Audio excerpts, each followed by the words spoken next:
giving you a voice, making it loud our own way. Welcome to the fun. We would like to thank our friends at Stryker for supporting fun so we can continue to make content for you. Stryker makes some of the most revolutionary medical equipment and is a big supporter of FIRST and its participants. If you are looking for an internship or career that supports you being in FIRST, check out careers.stryker.com to learn more. If you're on an FRC or FTC team and you're currently meeting safely in person and have a functional robot, we'd love to have you on our Behind the Bots or Behind the Bumper segments. Go ahead and reach out to us on any of our social channels, on Discord, or send us an email at admin@firstupdatesnow.com and let's get your team scheduled to be on First Updates Now.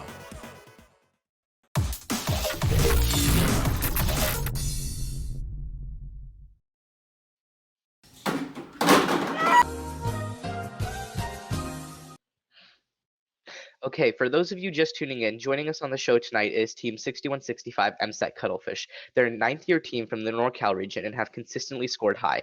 Right now, they hold the 5th highest OPR in the world, and we're ranked 21st in our March Top 25. To start us off, could any of you tell us more about your team? Where are you from? How many members you have? You know, how the team was started? Anything like that.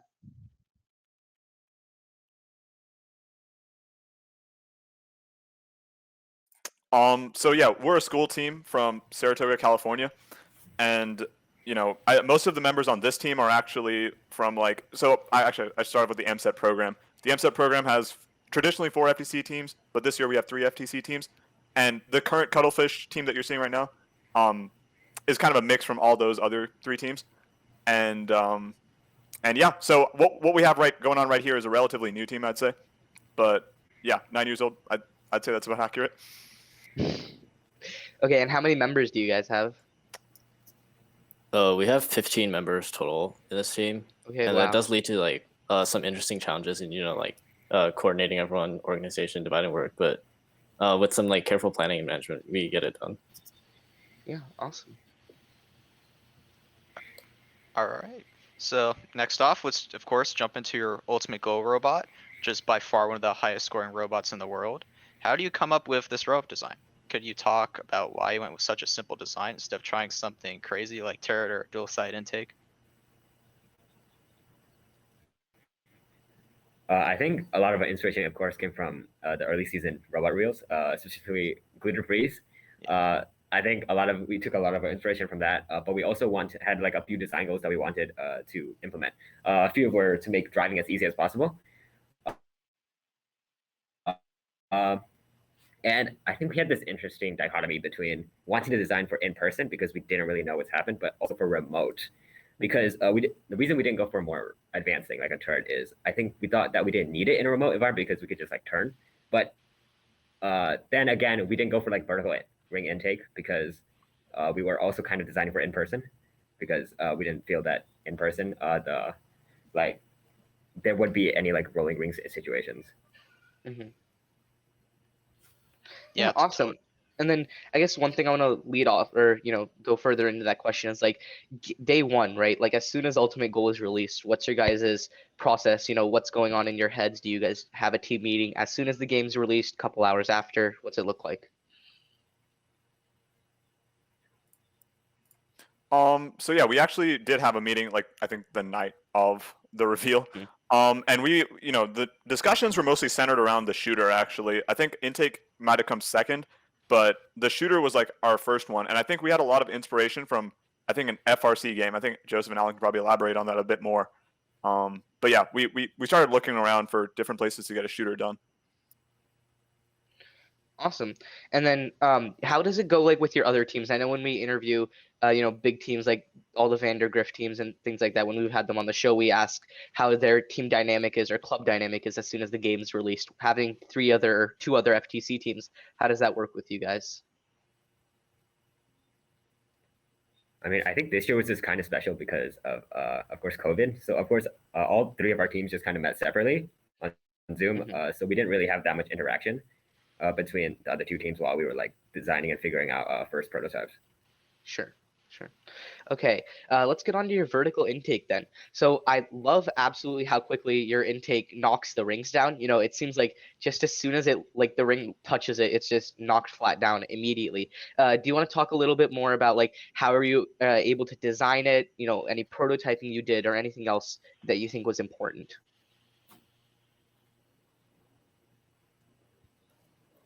So I mean, our vertical, we don't really have a vertical intake. I mean, the only thing that we have to deal with rolling rings. I mean, we don't really have anything to do with rolling rings. If you can see in the front there's sort of like an angled plate, which kind of helps knocks down rings a bit if we hit the rings at an angle. And once they fall down, we found that they usually fall down in they usually fall down in piles and stuff. So we had to make the intake to account for that. You can kind of see how the wall it's down low, which it helps push the top rings off stacks to make it easier to take multiple rings. Yeah, sorry. Yeah, and then another thing about that, I know you guys have a really, really wide, active vectoring 18-inch intake. So how many motors and servos are in your intake? And, what do they do? Yeah, sure. So at the very front, you think you can kind of see the two servos, one on each side, and they power these two sideways stacks of timing belts, and near the sides, which push rings from the sides near to the center of the intake.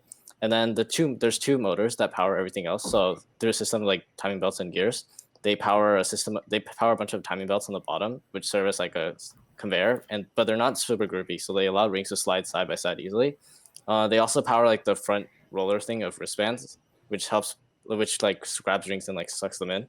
And they also power once they're inside, they power on the bottom there's a system of timing belts, and on the top there's some slippery fish rollers, which can barely compress the rings slightly, and they push rings through while allowing them to move side by side easily. And there's also another funnel in the back, a sideways timing belt, which is also powered by the motors of a system of gears, which helps push rings from the side toward the side that they have to exit for the magazine.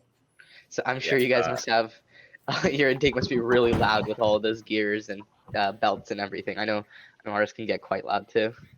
Yeah. Yeah. So how has your bot evolved throughout the season? What's your timeline like for iteration? It doesn't appear you have changed the core of your robot design much at all this season, except for the sticks, but I'm sure there's a lot that happened underneath. I'd say yeah. So you're right about the core of the robot remaining the same, and I think that was done not exactly on purpose. Obviously, the meeting time that we had was less, so we had less opportunities to kind of fundamentally change the robot.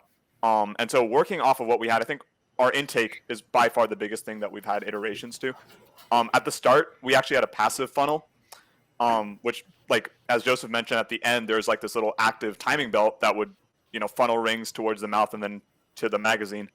But earlier, that was just a little passive piece of plastic, right? And so, yeah, over the course of many months, we we changed the material of the intake from the top row of the intake from timing belts to wristbands. We changed the passive intake to an active intake. And yeah, and we tried a bunch of other things. At one point, I'm pretty sure we even tried to do a vertical intake thing, which didn't work out so well, but whatever. Yeah. Awesome. And how has COVID affected your build season and team this year? How have you guys been meeting and getting all of your work done, and how has the timing changed? Yeah, so usually we would meet a lot. I would say at least 4 or 5 times a week for 2 hours each session for each session. But at the start of the season, we were limited to 2 times a week for 2 hours each time, which I think really hurt our prototyping, or it actually made us focus a lot more on prototyping and designing things first. So of course we started out with CAD, and COVID made us focus a lot more on the robot CAD and actually prototyping each thing. So I think everything on here, we actually made an MDF prototype before, and that MDF prototype actually went through separate iterations before it became the NDF prototype of the final version on the robot. The intake and the shooter, the shooter, I believe we did 3 prototypes of different designs. The Wobble Go 2 went through several iterations. I think COVID has made us focus a lot more on that design process. But I think now towards the end of the season, COVID was we were getting vaccinated, and the pandemic was lessening up a bit, and at least in our area. So we got a lot more, and I think that helped a lot too, because we were able to get like a lot more driver practice during that time, especially when like we desperately needed that for like regionals and like upcoming comps. Yeah, it's definitely interesting how it kind of allow you to focus on some other things you might have not have done before. So, Oh, I have a quick question. What CAD software do you guys use? We use SolidWorks with GrabCAD as a sharing mechanism. Okay, fantastic. all right. So, do y'all want to talk about some of your software? Are you using odometry for localization? Do you have any driver controlled enhancements or anything you'd like to highlight? Yeah, that's a great question. I think this year in particular has been a very software intensive year for both autonomous and teleop. Obviously, a lot of, and especially in person, a lot of the aiming systems. I know a lot of teams are coming up with like turrets and stuff that requires software. And I'd say our biggest, I guess, points for software this year in our autonomous would be the use of Roadrunner for pathing and the vision detection system for the bounce back rings, which we plan on optimizing a little bit more. We weren't able to make full use of it in our regionals autonomous, but we plan on doing that in the MTI, for the MTI autonomous, yeah. Fantastic. And, speaking about MTI and autonomous, do you think, are you guys going to plan around defensive autos or, teams maybe trying to steal your bounce backs or anything like that? What do you guys think about that? Yeah. So we will definitely have some kind of defensive measures, or I guess protective measures, so we don't intake a fourth ring on accident or have our rings like, eaten up by like some other team. I can see that happening. There's definitely teams out there that will try to do that. But I'm confident in our ability to make it fast and, yeah. Cool. All right. So, we saw that your team was on the list for MTI. What are some of your plans for the event? And if you're willing to share, what are some changes you're considering to make for your robot and strategy?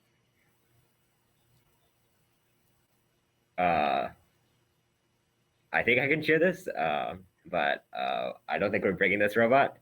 I think we're going through a complete rebuild after AP tests, and hopefully that goes through well. And I think that's about it. Yeah, the AP test and the robot, by the way.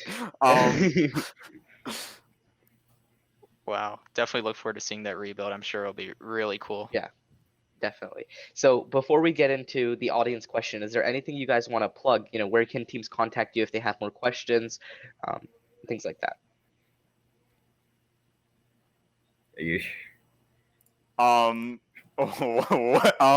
Yeah, so you can reach us. You can find us on our YouTube page at 6165 MSET. I think that's like pretty much the defaults for all of them. We have a website, and we also have an app, Team Track FTC Scouting. Download now. It's available on both Google Play and the App Store. Okay, and on the FTC Discord, definitely I've seen you guys on there too.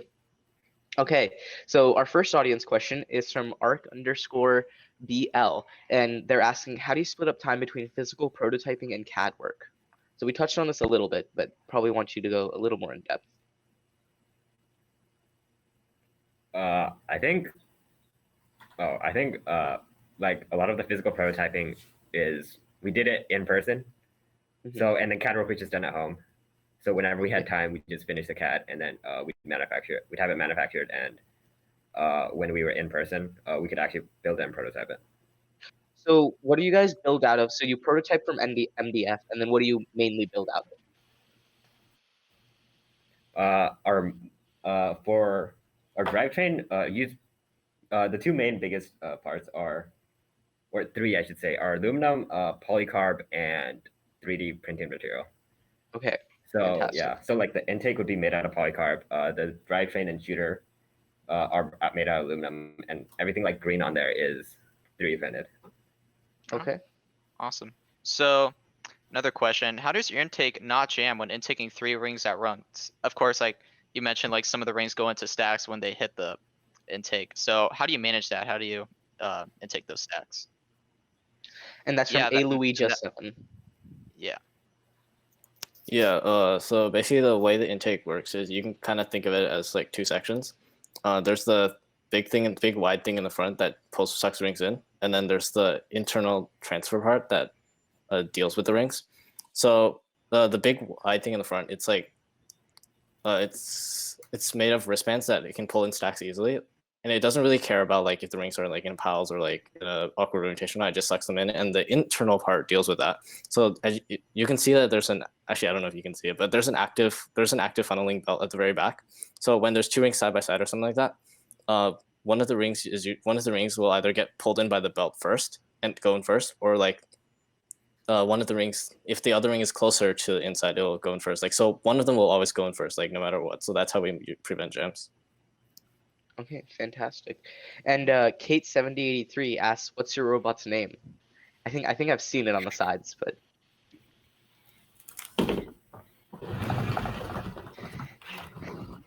Alright. Our robot's name is Aquaman Nguyen. Oh, She's can't a really see it Kate. on this side. It's named after our mentor, 3 in a row Compass Award winner, I have to say. And yeah, it was just named after our mentor. okay, fantastic. All right.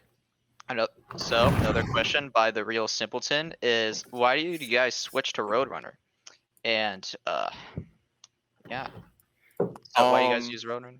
So yeah, we started off the year using Pure Pursuit, and I think mainly we just switched to Roadrunner because it had like a lot of stuff for acceleration control, which we kind of needed desperately, and it allowed us to attempt the 164 auto. We hit it once off camera, and the biggest regret of my life will be not recording that.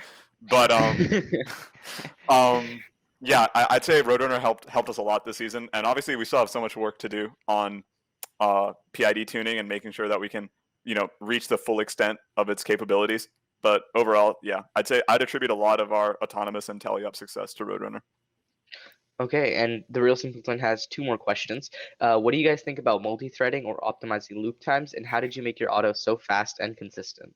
Yeah, all the good questions. So multi-threading, yeah, it is a bad habit that I think I would encourage now a lot of teams to start to drop and not do, because it's led to a lot of errors in our robot. And so now we're switching over to finite state machines, which I think will keep our code a lot more fluid and reduce the chances of any like random crashes happening. So yeah, definitely do not recommend multi-threading.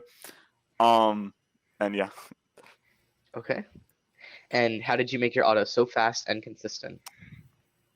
Well, I'd say the auto is fast mainly because of the hardware of the robot. The one thing I would say is that our wobble claw, the wobble arm that we have, is very it's very forgiving in terms of the error. So you don't need to be super accurate, unlike a lot of other teams that they have like these very like precise claws and stuff. And it's like, yeah, I'd say it's fast because of that, and the drivetrain and the intake being like 18 inches wide. I mean, like, come on, yeah. So Awesome. Hey guys, I have a question for Beck. Can you talk a little bit about in your shooter, in particular, like what type of compression ratios you're using for the rings, that sort of thing, and how did you come about how the compression works on that? Because I've found it varies a lot versus different teams.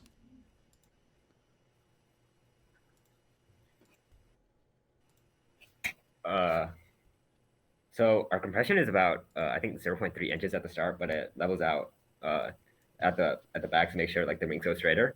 We're currently using a stealth wheel, and I think it was pretty consistent for us because of the rings mainly. We ordered some new rings. They did not work nearly as well because I guess as a lot of teams have experienced, the squishiness completely screws it up. And the shooter ratio, it's running close to, I think it's a weird ratio because I had like the pulleys are like a bit weird. It's like close to 0.59 to 1. It completely does not have to be that low. I think we just kind of overestimated how low it needs to be. And I think that's mainly it. So with it being that low, though, that means typically, a little bit more speed up time for when you're shooting, right? Yeah. So how long I'm going to assume you just keep your shooter running the entire match. Is that kind of the plan, and how long does it take for your shooter to get up to speed? I think it doesn't take too long because we have 2 motors on it. And we don't have an inertia wheel too, so that significantly helps the time. But I'd say about 1 to 2 seconds. Sure. And we do keep our shooter mostly on during the match. We do have like an algorithm to like spin it down slowly after like we shoot. but it doesn't spin it down like fast enough. So it's basically like completely on at full power all the time. No, I didn't know you guys were using 2 motors, so that makes a lot more sense that way and how that would be effective. So yeah, appreciate it. Thanks for answering that. Yeah, and another question about your shooter. So are you guys running a 2-motor shooter or 1 motor? And did you ever try, either of them? Yeah, 2 motors on the 2. shooter. Okay, awesome. And then one more. So do you guys check your shooter velocity between shots? Because I know you guys have really, really fast shooting. So do you make sure, your second and third shot are at the right velocity, or do you sort of just assume that the PID will get there by the time? So, I guess yes and no. What we do Okay. is we have a very high velocity for so at the position that we shoot in teleop, there are multiple velocities that work for us. Because you can afford to lower your velocity because it's basically going in a straight line, right? Yeah. So we tuned our, we curve fitted, how would I say this? We curve fitted with the thought of shooting all 3 at the fastest possible cadence, right? And so whatever you see right now is the fastest it can possibly shoot. And the velocity is just going to based on the position, the highest it needs to go for all 3 to land consecutively, relatively in the goal. Right, because you're not worried about the shooter overshooting by that time. Yeah. Just because of how quick. Okay, that makes sense. Fantastic. We would like to thank our friends at Stryker for supporting this video. Stryker is looking for current and future FIRST alumni to join their internship program, and FIRST mentors who are looking for a great career with a company who actually supports their FIRST journey. Go to careers.stryker.com to learn more. You can also directly support Fun by joining Fun Nation. Click the join button, and just for a few bucks a month, you'll unlock special perks and directly support us so we can keep making great content. Don't forget to like, subscribe, and ring the bell to stay up to date on our new videos. Keep the conversation going and provide your input to our content. Watch our live shows at twitch.tv/firstupdatesnow. Join our Discord at discord.gg/firstupdatesnow. And check out Fun FTC on Facebook, Instagram, and Twitter, and First Updates Now on Facebook, Instagram, TikTok, and Twitter.